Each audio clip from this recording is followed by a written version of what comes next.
என்னம்மா ஆச்சு? உன் தம்பி கையெடுத்துக்கிட்டாமா. ஏன்னு கேட்டா என்னையும் அடிக்க வர்றான். பைத்தியம் மாதிரி நடந்துக்கிறான். உடனே வாமா. சரிம்மா நாங்க வர்றோம். என்னமாச்சு? தம்பி கையெடுத்துட்டானாங்க. சரி வா போலாம். பாருங்க மாப்பிள்ள என்ன காரியம் பண்ணிட்டான்னு சொல்லிட்டு. டேய் மாமா, நான் ஒரு பொண்ணு சின்சியராக லவ் பண்ணேன். என் கூட எப்படிலாம் இருக்கணுமோ அப்படிலாம் இருந்தா. ஒரு சின்ன சண்டையில் 2 நாள் பேசாமல் இருந்துட்டோம். இப்போ இன்னொரு பையன் வந்து என்னை விட்டுட்டு போயிட்டான் மாமா. நான் சின்ன வயசுலேருந்தே நீங்களாம் எப்படி லவ் பண்ணீங்க, சண்டை போட்டிங்கன்னா பார்த்து உங்களை மாதிரி லவ் மேரேஜ் பண்ணி சந்தோஷமாக வாழணும்னு ஆசைப்பட்டேன். அது தப்பா?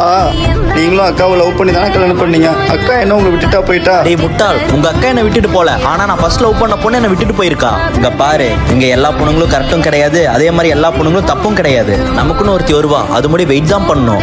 எனக்கு புரியுதுடா தம்பி, வலிக்கும், ரொம்ப ரொம்ப வலிக்கும். ஆனா இந்த ஸ்டேஜ் நீ கடந்து வந்துட்டேன்னு வைய, நீ ஆசைப்பட்ட மாதிரி எங்களை மாதிரி என்ன எங்களோடவே சந்தோஷமா இருப்படா. லைஃபை முடிச்சுக்கிறதுக்காக இல்லடா லைஃப், புரிஞ்சுக்கடா.